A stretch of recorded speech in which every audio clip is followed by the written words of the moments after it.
When the founding fathers formed our Hold nation, on. they Am I feared. gonna do an intro? I'm going to do a different kind of intro. Okay, sorry. Yeah. Okay. All right. Today we are seeing one of the fears of the founding fathers possibly working itself out in front of our eyes in real time. When they wrote the Constitution, they were afraid of regional factionalism and the United States of America actually breaking up into smaller regional powers. And in response to coronavirus, we're noticing a lot of pacts happening, like the Western States Pacts and other coalitions forming throughout the United States. And we're going to see and analyze if this is actually a good thing or a bad thing in the long term of America. This is Problem Solver Politics. I am your host with Cody the Oracle. Hey, everybody. Cody, tell us what is going on. Some new people have joined the Western States Pact.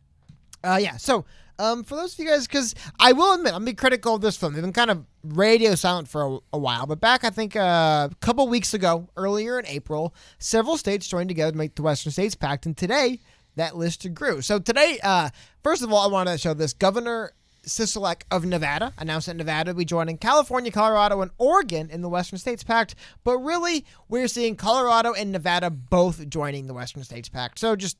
And that's assuming California doesn't have its Cal exit secession. Well, that would be a struggle within the new president of California, which would be. Yeah. But anyway, so basically, there's now 5 states that have signed on. It's going to be Oregon, Nevada, Colorado, Washington, and California. So the entire Western coast. Plus, I will admit, Colorado is kind of an interesting.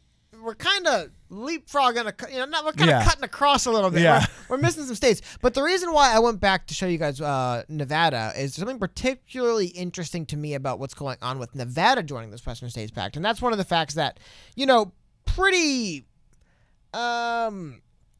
I don't know, what's the word? I mean, not to say infamously, but we've been very cautious over here on the West Coast, especially in California with reopening. I believe Colorado actually, just like today or yesterday, announced they're going to be extending their lockdown for a while. I mean, they've been notably cautious. But what's interesting is that in the midst of us being notably cautious on the West Coast, and on both coasts really, where it's mostly hardly hit, Las Vegas, Nevada, one of the biggest, densest, parts of the city, of the state. Yeah. I believe specifically the Strip of Nevada, which is like outside of city limits, I think, is reopening. I think, early May.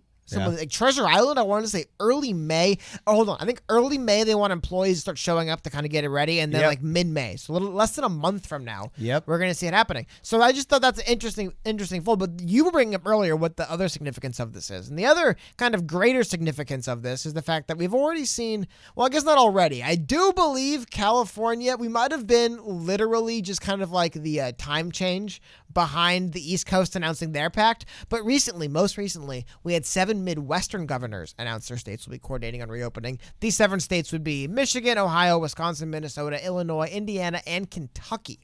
Whoa, all Kentucky. Announcing. Now, what's interesting, too, is how all 3 of these groups kind of have Gavin Newsom, and I don't know if you could say Gavin, because Gavin Newsom has kind of become the de facto speaker head of the Western States Pact. And he's loving it. He's loving it. But I think that you're seeing Gretchen Whitmer here being probably one of the biggest voices of the now Midwestern States Pact. She seems to be the figurehead of that.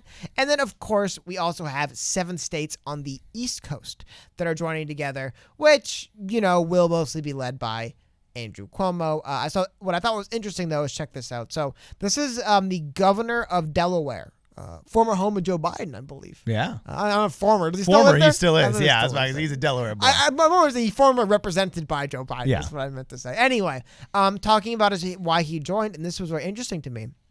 He said, we should be the ones that should open it back up based on the situation on the ground. I'm sure they know a lot more about what's happening on the ground here in Delaware than the task force in Washington, D.C., the president, and vice president. And I think that is a sentiment all 3 of these groups have very much kind of expressed throughout this whole thing, is that, like, look, we essentially are going to, I don't want to say ignore, but we're going to prioritize our own regional plans for rolling out how we're going to go about this. And obviously we've seen some. Now, Gavin Newsom has reined in calling California a nation state a little bit. Yeah. It was a while there. He would call them a nation state every single time. But we've also seen just this general growing sense, not so much from the Gavin Newsom, but from other people have said, like, look, federal government can give us any guidelines they want. Yeah. We are going to handle things here the way we're going to handle them. Also, one thing that doesn't get talked about as much is this also means that these states can combine on purchasing power. This is where we kind of start getting back to your original point. I just wanted to kind of let you guys know a little bit about kind of what's actually going on here. But what's the more recent tag on more states joining is when you think about purchasing power on medical equipment, for example. Yeah. Right? Well, let's say I'm not in one of these 3 major state pacts. I believe Texas, for example. Yeah. Large state Texas, ton of money in ton of money in Texas. But can Texas really outbid California, Oregon, Washington, Nevada, Colorado? Not all of them together. It could compete within an individual state, and it could trounce the smaller states. Yeah, if it was just Nevada, Colorado. Yeah, Oregon v. Texas. Screw Oregon. Even like 3 of those states combined, maybe, right? Yeah. Well, and what's interesting is we're actually starting to see about 4 of these coalitions. You know what I'm saying? You've got basically what's called the Midwest Partnership. Okay. Some people have called them the Midwest Pact. You know, it looks like they're figuring out their name. We got the Western States Pact, which I actually just sent you a link in Discord from the Daily Mail. It's actually made a really interesting map of this. It's a little outdated because it doesn't hold Nevada and Colorado yet. And it's kind of funny because, Utah is holding out. You know what I'm saying? They're holding out in the middle. We're not joining the Western States Pact. You know what I'm saying? But it looks like we've got basically the Midwest Partnership, of which Gretchen Whitmer is definitely kind of one of the people leading the charge. Indiana doesn't seem to be on board, so there's a hole in the middle of it. But you have the Northeastern states, which we've already talked about. We've already talked about the North... 7 states total, I believe, last time. Yeah, the 7 states pact on the northeastern seaboard. Led you know by what Andrew I'm saying? Cuomo, mostly. Yeah, and just recently, I think the Connecticut governor said, I'm jumping in on this, or the Delaware governor said, I'm jumping in on this. Hold on, check this out, though. And then you've got Maine, Vermont, and New Hampshire. The Nova Scotia Pact. What are they calling it? I don't remember what they're calling it. But yeah, this is pretty incredible, dude. This is pretty awesome. But what's interesting is, and the state, I think this map kind of shows it as well, what I was trying to talk about. Today, Nevada and Colorado have joined. But you'll notice Idaho, Arizona, New Mexico, Wyoming, those are all states that are in the general region that didn't thing. But with Colorado now joining, and with Washington already in, we now have 2 former presidential candidates currently in the Western States Pact. Yeah. Through Governor Jay Inslee. Yep. And through Senator Michael Bennet. Yeah, that's true. From Colorado. See? But also, it is interesting to see, it's been good to see Jay Inslee back in the public eye. I missed him from the election. He's definitely back in the public eye. You know, was the governor up there in, God. Washington. Yeah. He was the Washington state governor. I wanted to say Washington, but I'm like, it's going to just be, it's like one of those things, it's like, you know the answer, and then nope, it was the other one. But anyway, up there in Washington, it's very interesting seeing him back in the fray. But what is weird is, and again, that map, I do wish, I almost wanted to make them, but we started filming before I could finish making one. But if you combine Nevada and Colorado into that way, you'll notice areas, like you mentioned Texas, but even just parts of the country, the Dakotas, New England. Yeah. New England is actually pretty secure, but Kansas, South Dakota, North Dakota, there is a lot of states that aren't. However, those also tend to be, from what I've known, I haven't looked too deep into all of them, from what I've been cursorily looking at, states that have been hit less hard. I mean, New York and California basically are the epicenters of this. Yeah. I think that's important to mention. Like, also the most populous states and the states with the highest amount of immigration. Kansas might not need the amount of medical supplies that a Western States Pact would need, or a Northeastern States Pact would. They might need more supplies in those areas. You might need more supplies in Detroit and Chicago and some other big states there than you would in what's going on, maybe perhaps Arizona. But it does bring me to kind of back your original point. What's kind of it doesn't only have to be in buying medical supplies. There's a lot of ways states can get together and get their influence together. And actually, I was reading an op-ed about this today because somebody wrote a piece talking about how, this is happening. And this was the one thing, as you mentioned, that terrified. It's funny. I actually do remember that from when they cursory glance over some big parts of history when you're in school. Yeah. I remember that. They're like, the founding fathers were really very scared of the states fracturing. That's why the Civil War was such a big deal. Well, also what's really interesting is if you look at this map, remember how earlier in this podcast I said, whoa, Kentucky.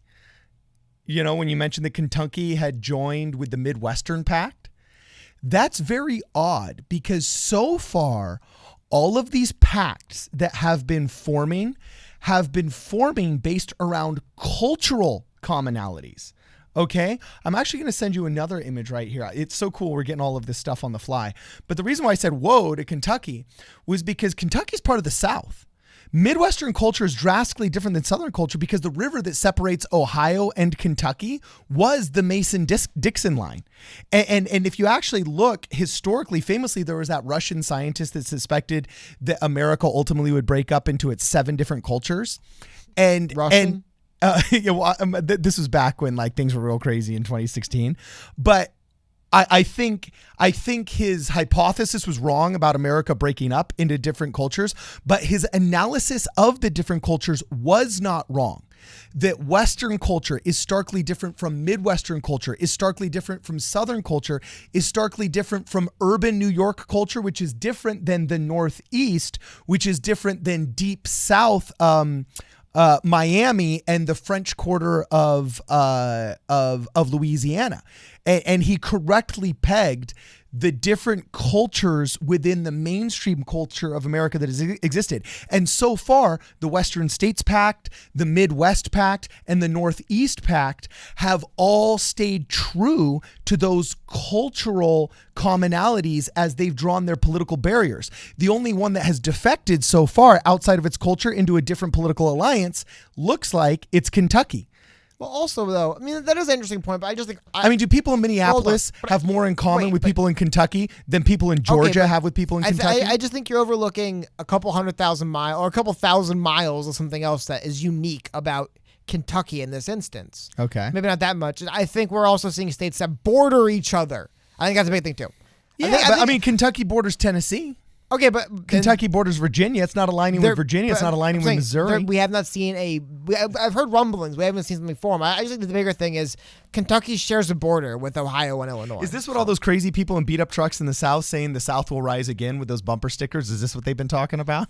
Well, it's funny they say that because they looks like they're in position to get absolutely crushed by the Western States Pact and the Northeastern Alliance or whatever. Seriously. But no, I mean, I just think it's an interesting point you brought up. I just think the larger point for why these states, Colorado's weird for that reason, but I think it's. Obviously, it's like we could do whatever we want about our personal, how we're handling stuff in California. But if the border, like you could just like for example, if like you could just leave California to Nevada and come back. If you just leave California to Nevada, get sick and then come back, it doesn't do us any good to be doing anything here. So I think it's one of the larger reasons why we're seeing states at the border. Interesting point though. I do think there is something to bring up. That could be why, for example, Idaho was not joined on. I think also part of it just how hard the states are. And again, what you don't realize is that Utah, Idaho, and Arizona. But also how about this? Just one last thing I want to point out when we get out. It also could be, remember, I do think a state like Colorado, for example, does benefit when they're making their medical purchases with California and Oregon and Nevada and Washington combined, right? Like I do think maybe similar for Kentucky. It's just it helps them advocate for themselves on the national stage because that's what's scary though, is because while these are all non-binding, there's no real stuff. Still, if multiple states say our interests are important, let's get all of our regional interests together.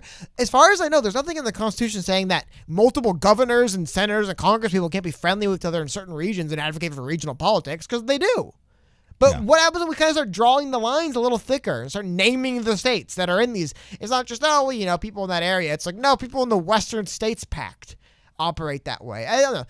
I do think culture is interesting, but I just do think border is a huge deal because, seriously, you can do whatever you want in Illinois. If we can just drive to Kentucky, do whatever we want to do in Illinois, and then drive back to Illinois, or same for Ohio. It's just kind of like it's fruitless it's not fruitless, but you know what I'm saying. It's like, well, we tried, right? Look, I'll tell you right now. I think that's one of the reasons why they really try to get these states on board. This is the future alliance that I see. If you go back to that map, okay, of the different pacts that are forming, okay, we know Colorado has formed union with California, Oregon, and Washington, okay, and Nevada. And Nevada, okay. Nevada was ruined by Dirty Harry, and its libertarian streak of the Wild Wild West has now sold out to the establishment Dems. Okay. So you've got the strength of the West Coast establishment Democrat Party here, right? And the generally urbanizing lifestyle of what used to be the West. The reason why Arizona, Utah, and Idaho, I don't think will ultimately be included is because with that pioneer heritage that they all share, you know what I'm saying? Common Mormon ancestry and also generally much more rural lifestyle. Okay. Well, I think you know what I'm saying? They would go together. Then you have the Midwestern Pact, but Texas ain't joining any pact. They're the only state in the union. If I remember this stat correctly, they were so independent upon joining the United States of America that in their charter to join, I think they actually can legally carry their flag as tall as the U.S. flag. Like that's some detail in their state constitution because they were the Lone Star Republic, right? So Texas ain't joining anybody. You got the South, you got the Yankees, and then you got the Midwest. There's our 7 pacts right there now competing with each other for resources within the U.S. There's one very important thing. Just because, again, to get back to what's going on here, this is in response to reopening states in the coronavirus pandemic. The other reason why you're seeing a lot of the states you mentioned, maybe not Texas, but a lot of those that you mentioned sitting the sidelines, they are particularly impacted. Like there's no reason for a state that isn't implementing very strict lockdowns, that doesn't have very many people sick or dead, to join a pact to reopen. Like, why? Reopen from what? We are basically operating functionally similar. I think that's the bigger thing, is I think you're seeing the states that are larger, that are hit harder, that need to maybe pull together for resources, that need to maybe make sure, hey, we've had a lot of people sick here. We cannot have the border. I honestly do think it's kind of a nice way of saying that too. It does strike me as a nice way of saying we can't have our state borders just open, because it just, that's the bigger thing to me. We've already seen it happen a little bit in between Massachusetts and Ohio, where Massachusetts, I think, banned in-person alcohol sale, and Ohio didn't, I believe. Or it was Pennsylvania, sorry. Dude, people were hopping the border from Pennsylvania to Ohio to buy alcohol and then hopping back, to the point where the border counties in Ohio had to ban sales. Like, look, you guys have to stop doing this. That's what I'm saying, though, is I'm thinking, you're thinking 2D political chess. I'm thinking 3D political chess. Well, no, but pretty soon it's going to be like Escape from New York, and there's walls. And then if a president goes down in one of the pacts, they're going to have to send in guys like Snake to save him. Okay, I think what you call 3D, I just call nonsense, man. Sorry, I don't think we're going to get Escape from New York with fictional characters. I did think it is worth mentioning, and it is worth highlighting this fact that not only, because for a while, I'll admit, I was looking forward to do a lot of not even content, but just read a lot about what's going on with this Western States Pact. I've been excited for this. But I'm interested, right? Yeah. No news, nothing. It is worth noting, we are seeing other states now. I mean, 2 states just joined the Western States Pact. I believe the Western States Pact, or Western States, whatever you want to call it, Midwestern, formed in the last week or so. So we are still seeing movement along this, hey, regional states should pool together and kind of manage the situation together. I don't know. Could be good. It could be positive. Could be totally just, hey, all this is non-binding. But I do think, what happens 8 years from now when maybe they remember that, hey, remember 8 years ago when we all got together and made medical orders? What if we all get together and try to change, laws on resources and land, all kinds of stuff that benefits our region? And I don't know. That is where things could get. I can don't see think for mutually environmental reasons, saying like, for example, climate. a lot of the Gulf Coast states that get influenced by the same natural disasters. A hurricane will knock out South Carolina and coastal cities in Georgia, just as it will Fort Lauderdale and Miami, Florida. Okay, contamination along the Gulf Coast is going to harm the western side of Florida just as badly as it would Louisiana and the Delta states of Mississippi and Alabama, and so on and so forth. So I definitely could see, for environmental reasons, for resource acquisition, and just for plainful, prideful political points, this kind of going through. So my only question is, Cody, when we are now the 7 countries of the United States, of what once was the United States of America, will all the elementary schools have to change their maps like they did when the USSR was actually broken up into its respective seats? If there was and in the Olympics, what do you do if you got, like, I got family in Utah and family in New York and family in Florida? Is it now like, like our family's not allowed to root for the same team? I'm playing in the Olympics for the Western states. Hey, hold on. I'll cut you off. It's really easy to answer that question. You're not going to the Olympics? It 1,000% depends on exactly the process in which these states form, Okay. I don't know. If we go through a long bloody war and invade Utah and kill millions of people, maybe then no, you don't do that. To take their copper and their gold resources. Because that's the thing, is that there is, the last thing I want to touch on here is there is language in the just the founding fathers, and they're laying out I don't want to say the Articles of Confederation, but there is just multiple different things in there saying, like, hey, there's basically this. I believe if California, famously, always trying to secede for some reason. It used to be Texas, now it's California. Yeah. Right? It's like 40-something states need to agree. And you get to the point where it's like, no. You have to secede without getting... America's not going to agree to let you leave. You have to leave almost by force. And I do think that is the other scary end, is that there's no real language in it for America to fracture in and of itself. It's not, a republic isn't built to just let people leave like that. It's not designed that way. So it would be some kind of conflict, maybe purely political, economic, hopefully, but there would be some kind of conflict. There'd have to be. It's just, there's no real legislative way to slice the U.S. up into 5 pieces without something happening. Yeah. So anyway, let us know what you guys think in the comments below. If any of you guys have heard of any other states, any rumblings, if you got your ears to the train track and know of anybody else joining any other pacts, let us know in the comments below. Make sure you follow us on Twitter at PSP Radio 1. That's how we get the word out first. And also you can DM us in the chat. If any of you guys are UBI candidates and are actually running right now or thinking about running, also make sure you reach out to us as well. You can also send us an email on our website at problemsolverpolitics.com or contribute to the channel there. This is Problem Solver Politics. We will see you guys in the next video.